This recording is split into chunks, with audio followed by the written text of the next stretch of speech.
Glenn, thank you so much for being here today. We're so grateful that we get to interview you. I would love if you could introduce yourself.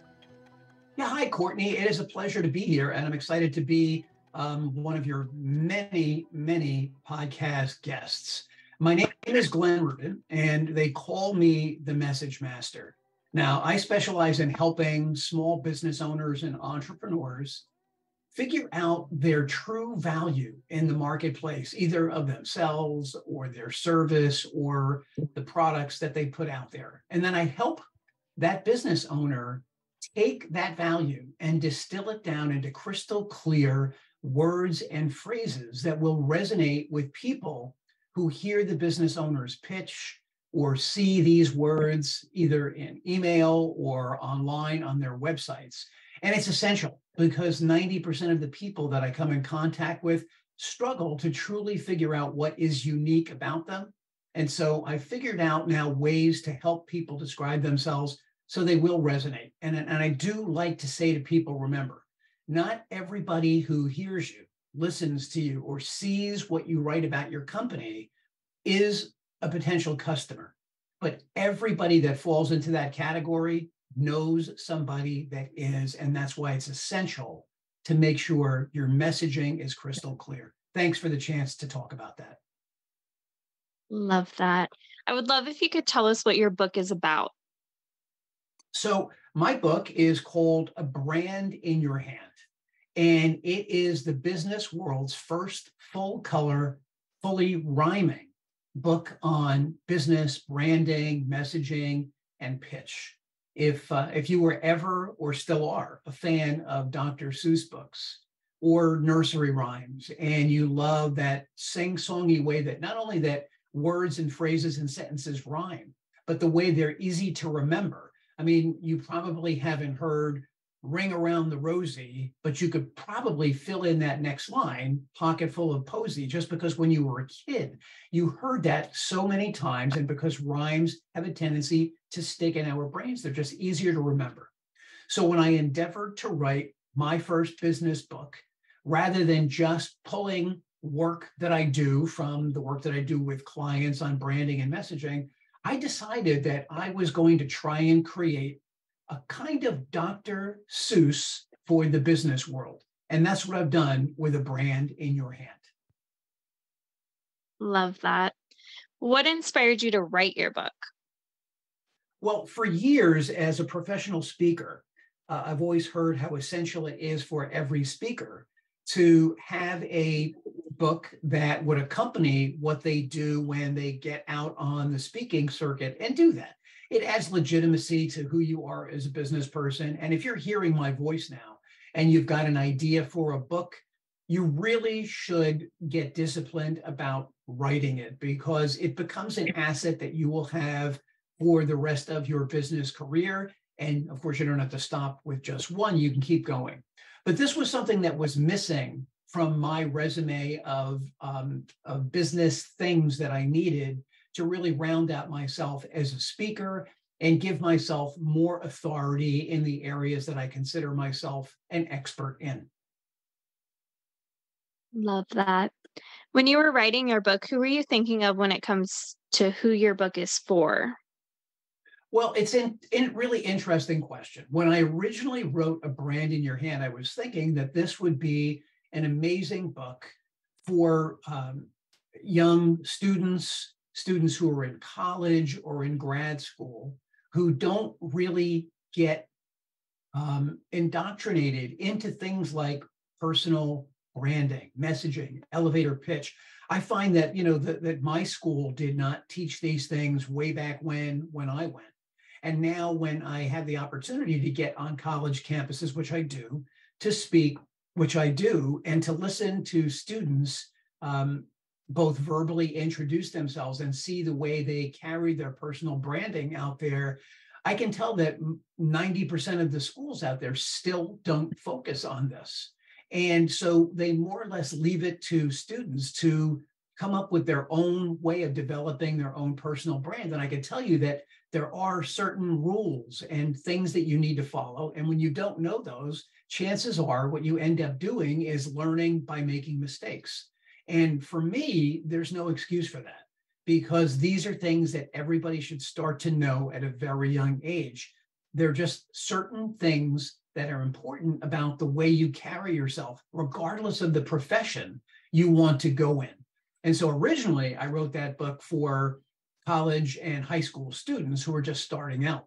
But as I got deeper and deeper into it and released it and started speaking about it in business circles, I realized how important it was for the majority of people in the business world as well, who never learned these concepts or ideas when they were in college. And now they continue to make these mistakes in the business world when they do their pitch, when they come to the meetings, when they present themselves virtually on Zoom or team calls, that kind of a thing. So the audience for the book, which was originally pretty focused on students, has now widened. Small business owners, entrepreneurs, people who are leaving the 9 to 5 and want to start a new career, have a great idea for a new product. The introduction to the principles that I have in the book work for anybody. And of course, if you really want to get in depth on the concepts that I have in the book, you can go to the library and you can get 300-400 page tomes on, deep books on the history of branding from the very beginnings, right up until today. But for anybody who is not versed in the basic concepts, a brand in your hand is a great way to get yourself into the pool so that you can start to really understand why these things are what they are and why they're important for you to know. Love that. How long have you been writing and what made you really sit down and start? Well, I've been writing probably throughout my career. When one of the first jobs I had was working for Revlon Cosmetics. I worked in one of their prestige divisions. And that was where I really learned the value of package copy, insert copy, the little brochures that get tucked in, with high-end products that have those. And just in general, writing copy about products to make them more attractive to consumers. So I learned how valuable that was early on in my career. And I've always had this idea in the back of my mind of, gee, I'd love to write a book. And about 5 or 6 years ago, I sat through a lecture on doing that. And I said, listen, said to myself, Glenn, this is something that you've been putting off for a long time. You need to sit down and actually do it, put it on your to-do list, and then just get disciplined about getting it done. Love that. What is your schedule like when you are writing a book? Well, that's a great question because for everybody out there, Courtney, it's a little bit different. Now, what I try to tell people is and what I tell my clients, what I tell people who hire me as a coach. Everybody has a particular time of day when they are at their absolute peak. Now, for me, it's right after I get up, I do my meditation, and first thing in the morning, I have a lot of energy. I'm feeling really creative. And so when I'm in the middle of writing a book, I will say for the first 45 minutes to an hour, hopefully it's all going to come to me and I'm going to feel that way when I sit down and do that. Block everything else out. It's nice and quiet in my office, and I endeavor to get X amount of, in this case, for rhymes. Today, I'm going to write 5 verses. Today, I'm going to write 7 really good rhymes, or I'm going to find some really interesting words and build some copy around them. But if you're just writing a novel, same thing. When are you at your most productive? When do you feel the most creative? Some people tell me that, it's when everybody else goes to bed, they stay up till 2 or 3 in the morning. That might work for me also, but because I get up so early, it conflicts with what I like doing in the morning. But every person who's hearing my voice knows what I mean. There's a time of day when you are at your peak.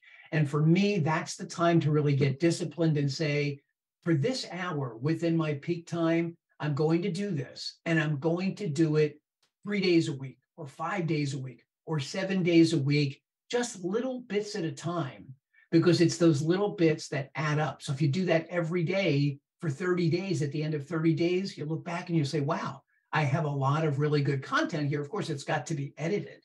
But to me, that's the discipline that it takes to get this done. Love that.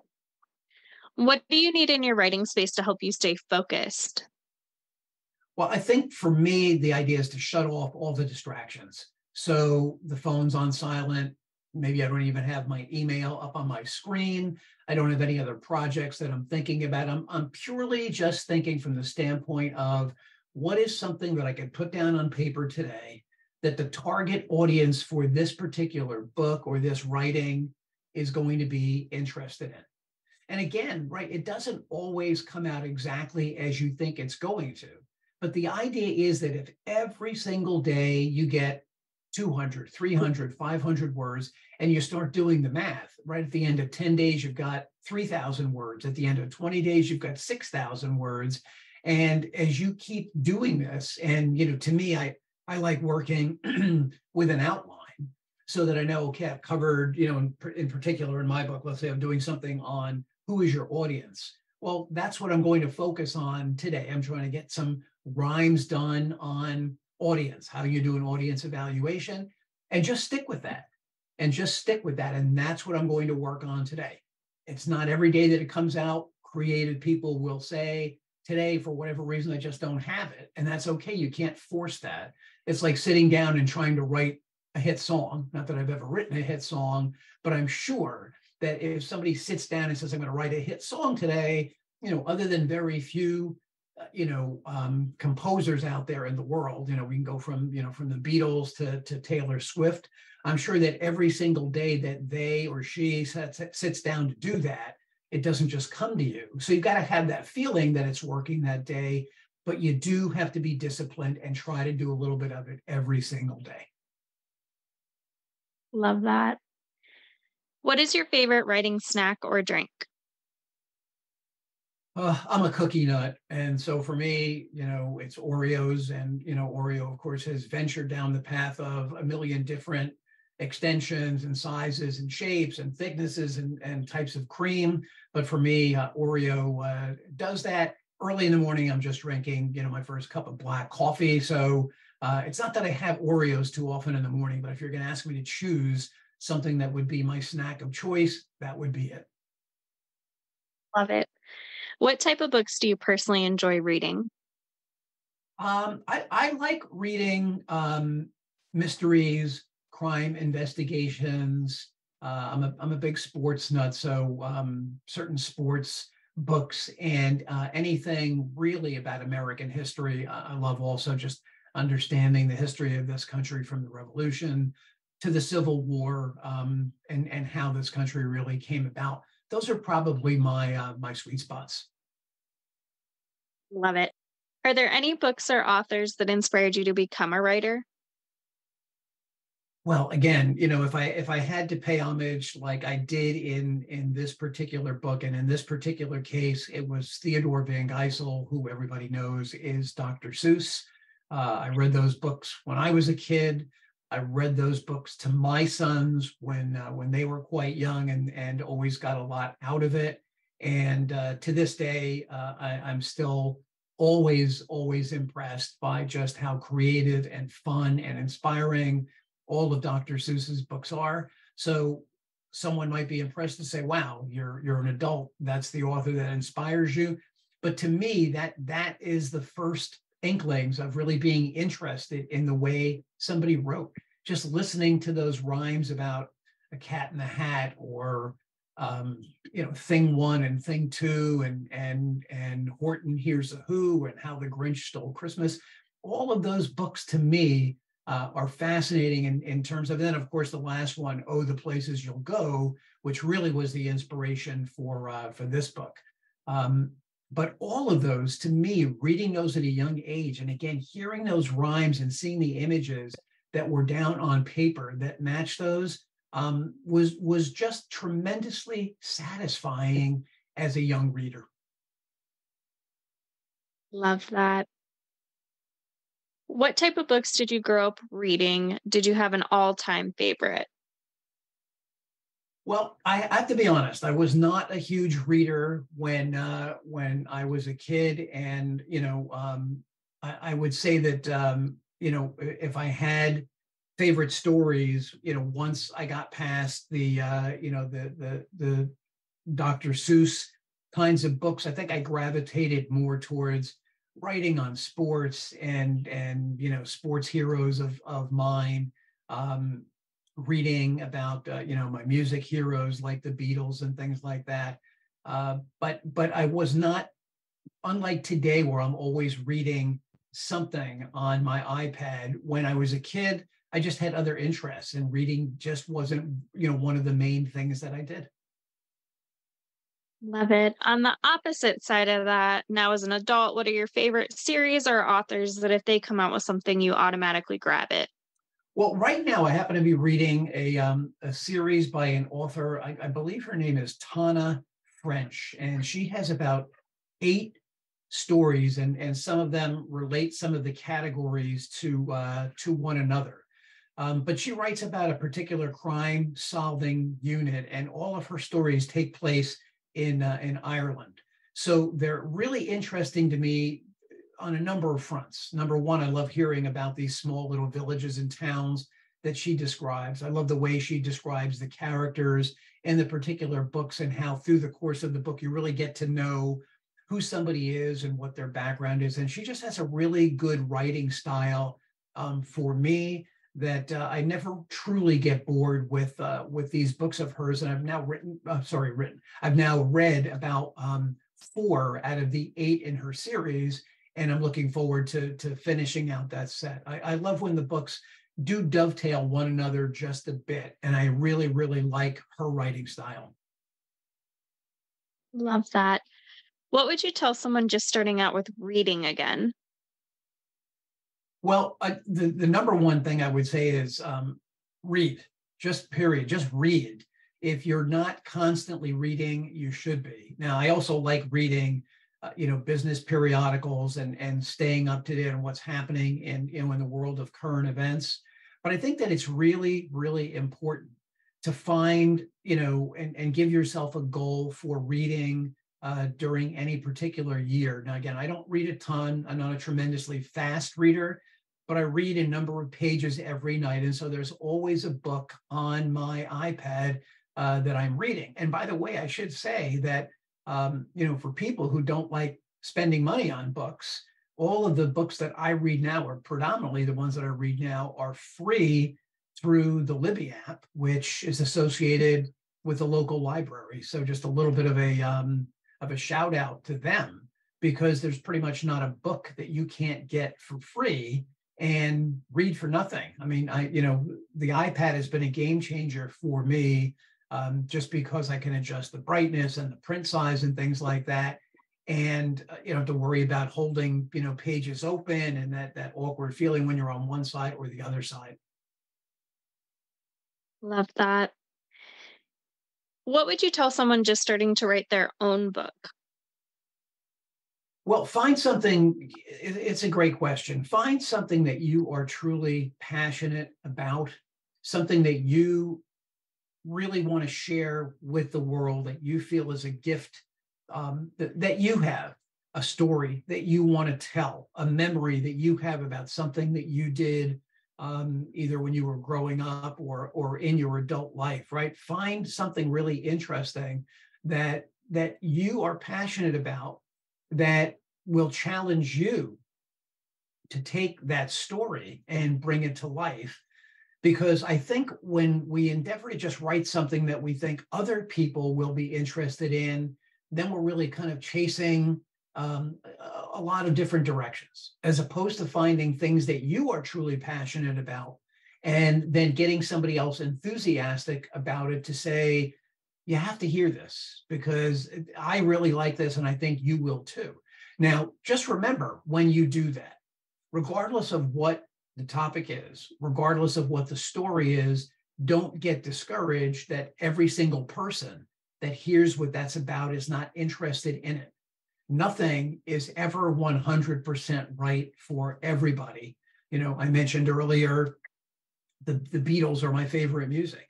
And I'm always astonished when I come across or hear of somebody who doesn't like the Beatles. I can't imagine it, but it's true. They're not for every last person. There's people that love jazz, others that don't. So when it comes to your storytelling, you tell the very best story you can with the audience that you have in mind, and don't get discouraged if every single person that you come in contact with doesn't find your story interesting. It's okay. Love that. What's one thing that people are generally surprised to find out about you? That I play the guitar. I don't think a lot of people just would assume that about somebody. It's something that I've done later in my life, and I love the reaction because, again, just like being a public speaker, where most people don't do that. Now, being a published author, most people don't do that. I love having a hobby or a skill that most people don't do and that a lot of people wish that they did. It's a good feeling to know that that's something that you have endeavored to do, that other people find interesting or fascinating, or think that they might actually want to hear you play for them someday, which I'm sure most people don't want to hear me play. But nonetheless, it's something that's fun and interesting about me that I love doing. Love that. Is there anything you would like to say or add? Well, listen, for anybody in your audience that is fearful or unsure about this, and I know you're going to provide contact information for people to be able to get in touch with me, whether it's me or another author that you've read. Now, I'm not saying every author is going to be open the way I am to answering questions or jumping on phone calls or video calls with you. Some maybe are busier. Some maybe put up walls. But if there's a particular author you like or somebody that you'd like to get, to know on a better level, don't be embarrassed about reaching out and trying. You'd be surprised at who might answer your call and provide you with some inspirational advice versus who wouldn't. And it all it takes is a little effort to go to the back of somebody's book, find out where they are, where they come from, who published them, and how to get in touch with them. And you might just really be surprised that somebody might really love hearing from you and that you really enjoyed the work that they did. Love that. Where's the best place for readers to find your book? I know some readers love signed copies. Is that an option and the best place to connect with you? Signed copies are definitely an option. My book, A Brand in Your Hand, is up on Amazon. I think you can find it at this point now.